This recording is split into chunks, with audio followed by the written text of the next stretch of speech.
Bienvenidos una vez más, les habla Claudio Germán desde Argentina y en este nuevo video les quiero compartir un material exclusivo del Pastor MacArthur que dio en una entrevista donde habló sobre el ecumenismo y tiene que ver con un libro ecuménico de nombre La Jidá Ecuménica, escrito por Peter Kreeft. Por ejemplo, si busca este libro en Amazon, y aquí dice, Kreeft pide una moratoria de nuestras polémicas entre nosotros para que podamos formar una alianza para luchar juntos para salvar la civilización occidental, dice este autor. Y más abajo, y aquí leemos, por ejemplo, que dice, Peter Kreeft es uno de los principales apologistas en Estados Unidos hoy en día, ingenioso, incisivo y poderoso. En primera línea, en la guerra cultural de hoy, Kreeft es uno de nuestros guerreros intelectuales más valientes. Esto dice Charles Colson. Sobre este libro el Pastor MacArthur va a hablar en una entrevista que le hizo Al Sander, un presentador de radio. Esta entrevista tiene sus años, así que el Pastor MacArthur habla sobre este libro ecuménico. Solamente les voy a compartir las partes más importantes que considero que es importante para tener en cuenta en estos tiempos finales que vivimos como iglesia, donde el ecumenismo es la agenda número uno dentro de lo que la Biblia profetiza en cuanto a la apostasía de los últimos tiempos.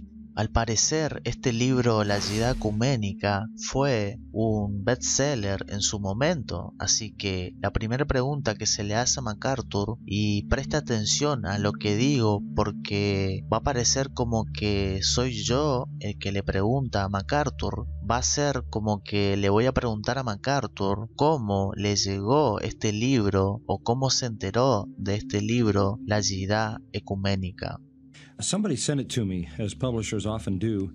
It was apparently recommended by some people for reading because of its potential positive effect on bringing people together to fight the culture war.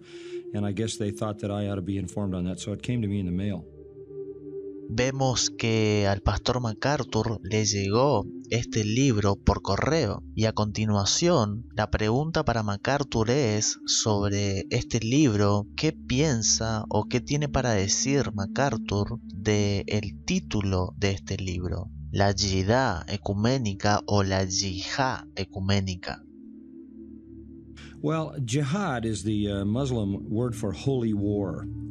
Ecumenical means unifying, or we all come together. And the purpose of the book basically is to identify the fact that we're in a culture war.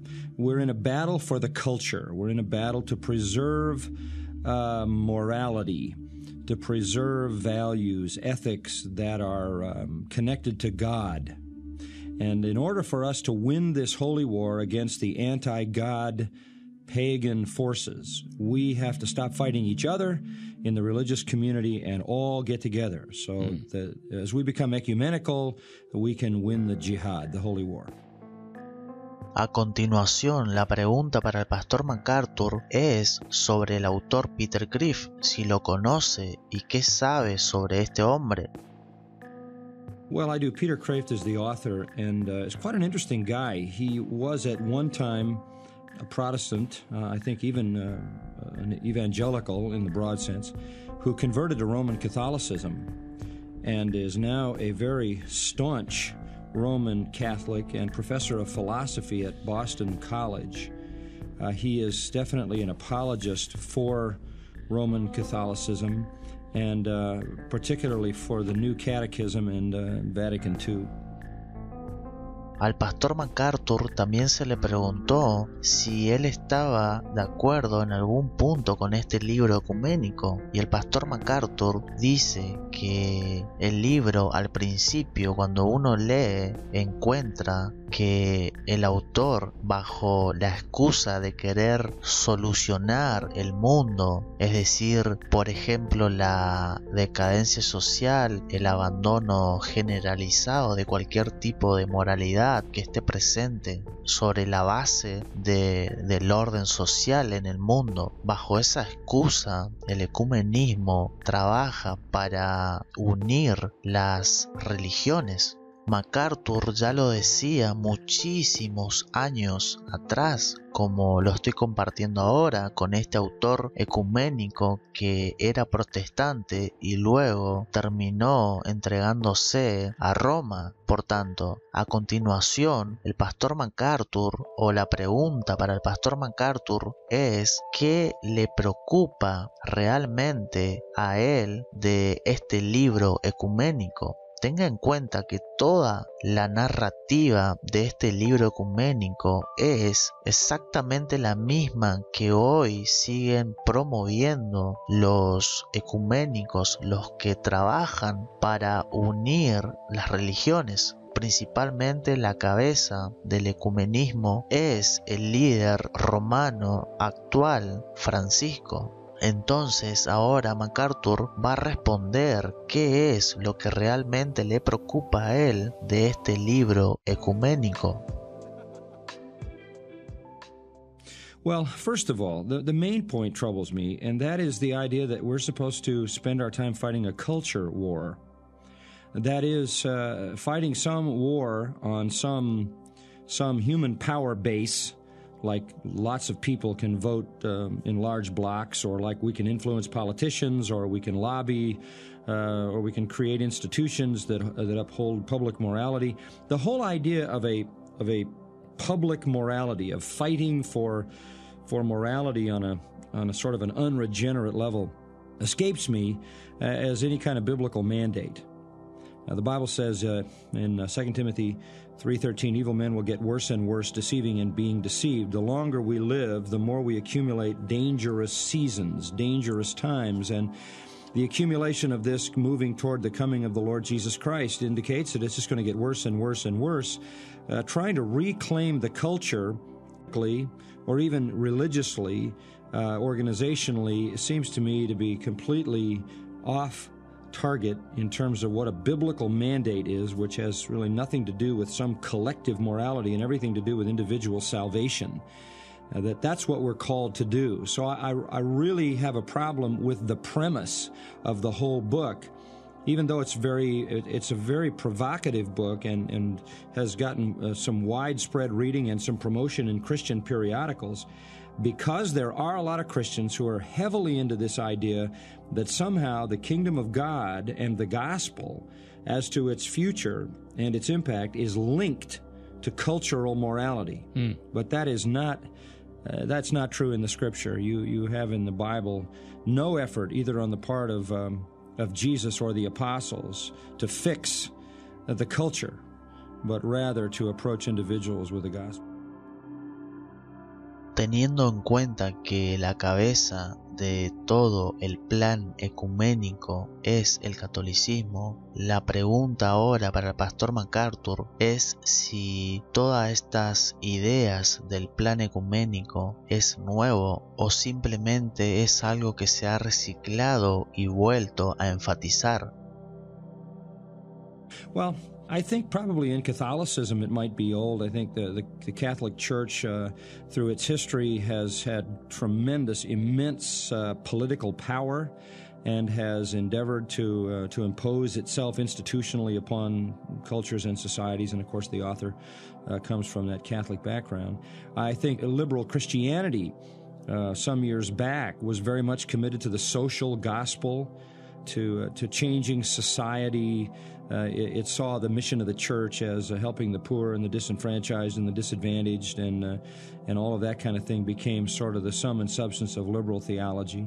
But I don't really believe that ever this has been the agenda of Christians. Having said that, I will say this. Great Christian revivals where masses of people are saved have always had great social and moral implications in their societies. I mean, we all know what the Methodist revival did in England. We remember what the Great Awakening did in America. And even though they were short-lived, as, for example, the revival under Hezekiah was in the Old Testament, very brief, they do have some immediate impact on the society, but that has to come from transformed lives. And I don't think this is at all a biblical model, though it has appeared from time to time through history.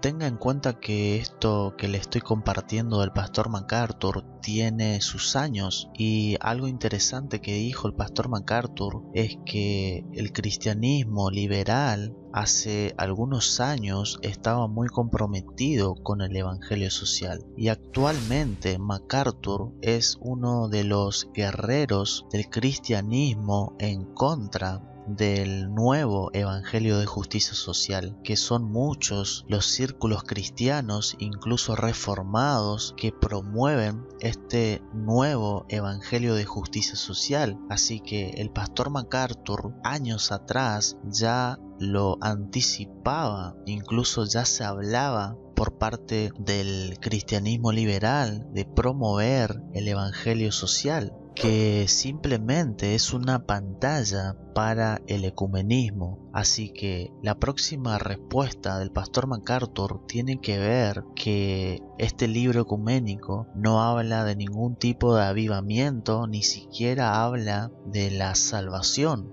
Entonces, la respuesta del pastor MacArthur a continuación tiene que ver con la unión entre católicos y evangélicos. Y aquí se le pregunta al pastor MacArthur si podría explicar algo sobre la ACT, la ECT. ¿Qué significa esto de ACT? Que al parecer surgió en 1994. ECT stands for Evangelicals and Catholics Together. As you said, in 1994, a document was signed by a group of Catholics and a group of evangelicals in which they pledged themselves to each other for the purpose of ecumenism, with a goal of reclaiming the culture again, of creating this cultural ecumenism, this cultural unity that's going to capture the culture for Judeo-Christian morality.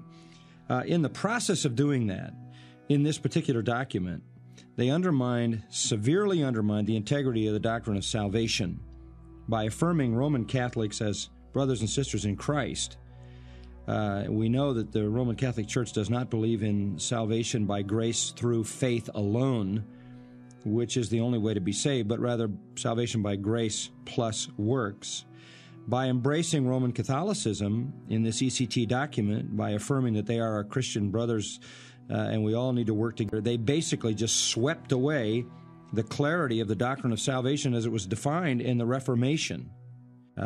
Ecumenical Jihad book takes this quantum leap further, because in this book they're saying, look, let's recognize this, that even Buddhists and Muslims worship one God, and since there is only one God, they must then worship the one and true God, and ultimately they're going to end up in heaven too.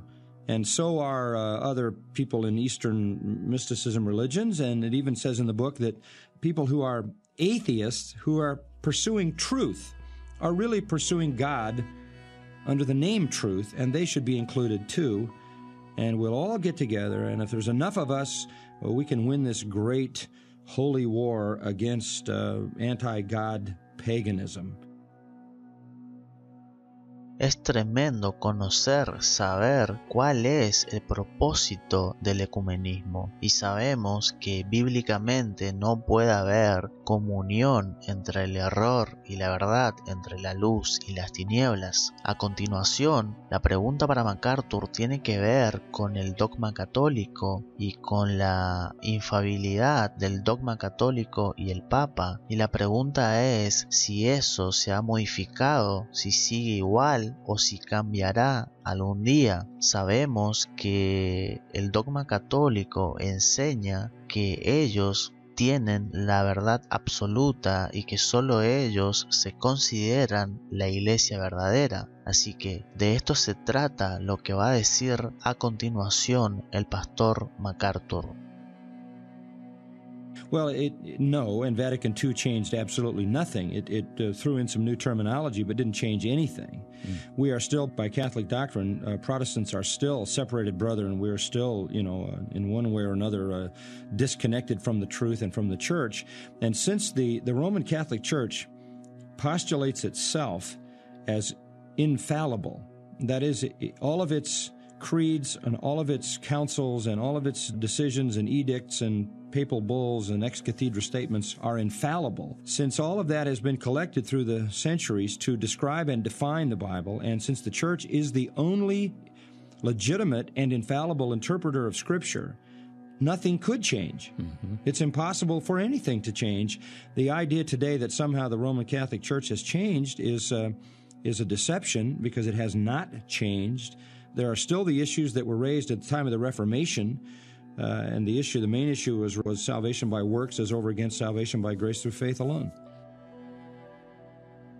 La siguiente pregunta para el pastor MacArthur y la respuesta del pastor MacArthur es muy importante prestar atención, porque uno de los pasajes bíblicos que usan los ecuménicos es Juan capítulo 17. Entonces, la pregunta para el pastor MacArthur tiene que ver con Juan 17 y es: ¿no es la unidad lo que Dios quiere para su iglesia? ¿Acaso no es lo que Cristo oró en su última oración sacerdotal allí en Juan 17?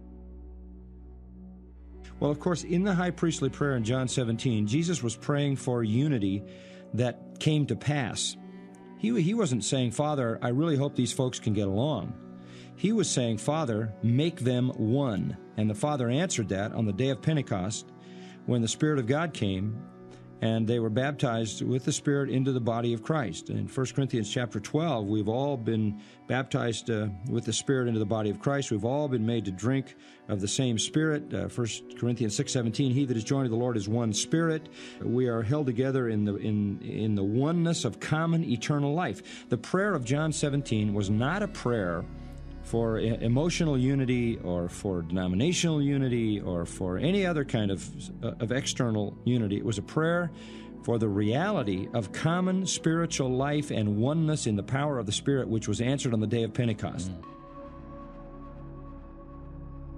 Mucha atención a continuación, porque la respuesta del pastor MacArthur sobre el ecumenismo es muy importante entender, porque la siguiente pregunta al pastor MacArthur tiene que ver con las escrituras. Al considerar lo que el autor de este libro ecuménico está tratando de presentar. Entonces, la pregunta para MacArthur es: ¿el ecumenismo tiene que ver con lo que leemos allí en Apocalipsis capítulo 17? ¿Tiene que ver el ecumenismo con algo profético que se revela en las Escrituras, específicamente allí en Apocalipsis capítulo 17? ¿Realmente va a existir una religión mundial? Well, I really believe that what is advocated in this book is a scenario that could fit perfectly into Revelation 17. Explain that. Well, in Revelation 17, you have one world religion, and this one world religion embraces everybody.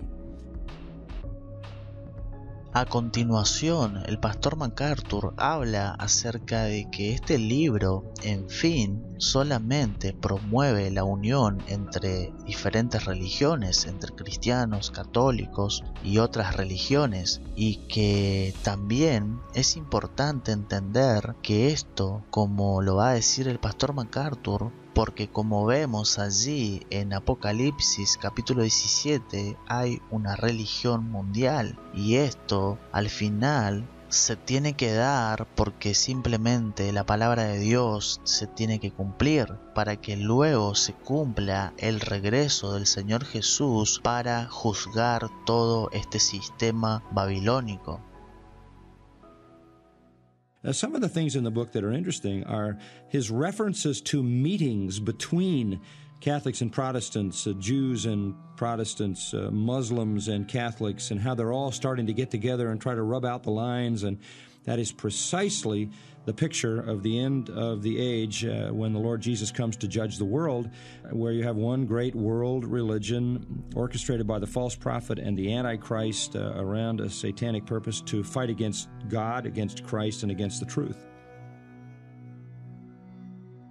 La siguiente pregunta al pastor MacArthur tiene que ver con lo que dice este libro ecuménico, donde promueve que hay diferentes maneras de llegar al cielo. MacArthur habla de cómo líderes supuestamente evangélicos han apoyado un libro ecuménico que dice que hay diferentes maneras de llegar al cielo y cualquiera, en definitiva, puede ser o no cristiano. Total, vamos todos al cielo. Entonces, de esto habla el pastor MacArthur a continuación.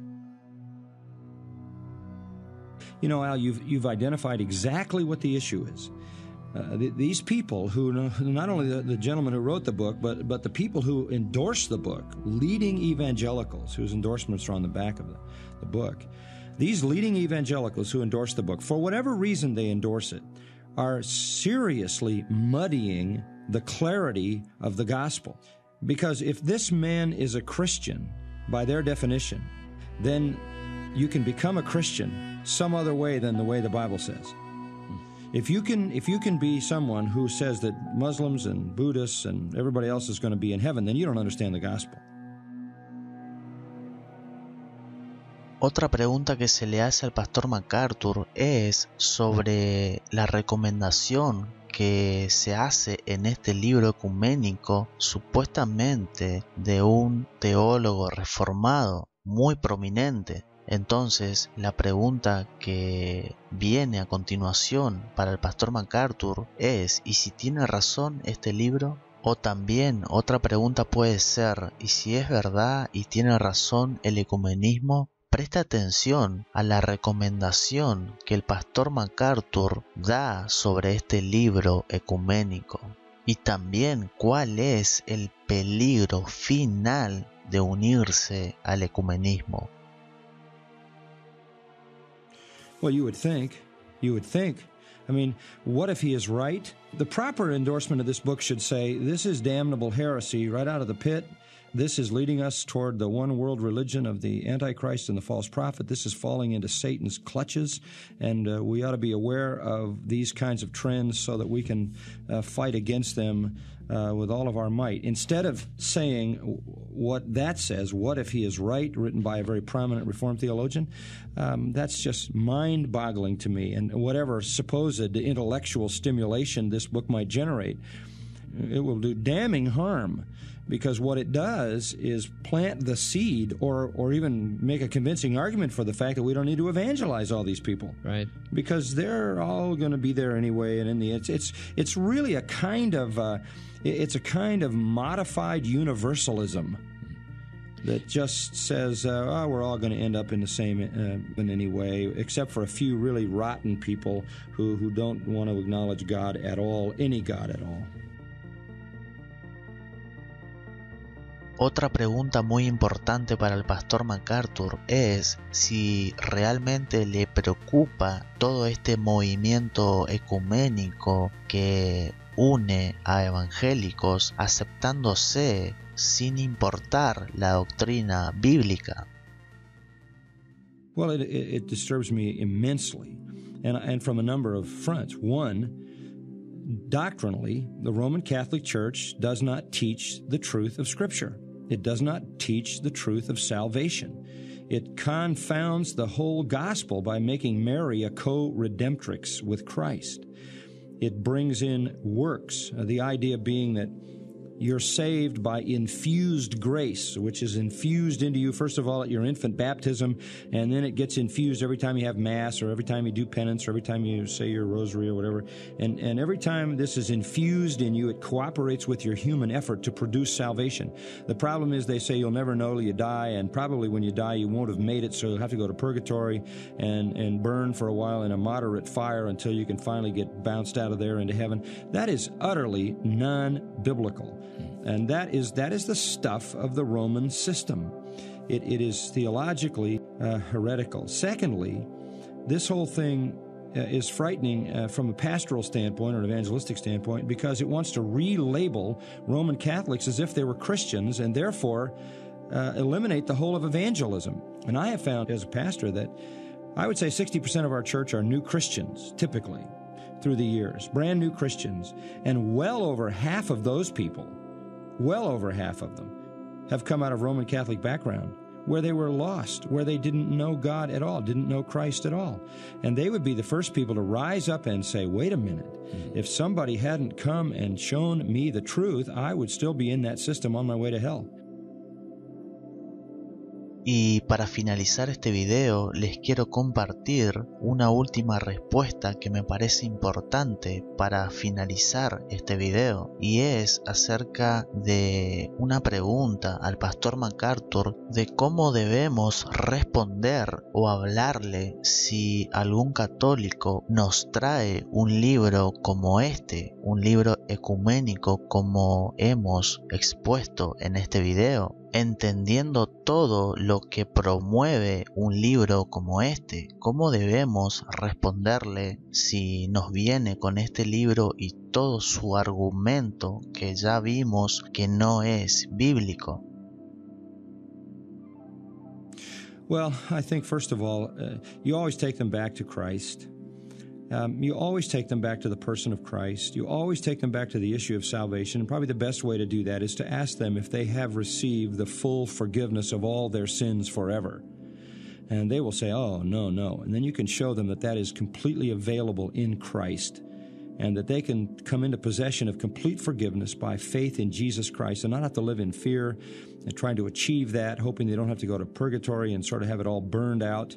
I think the issue is to confront them, not to assault their system, but to confront their doubts and their fears and their anxieties.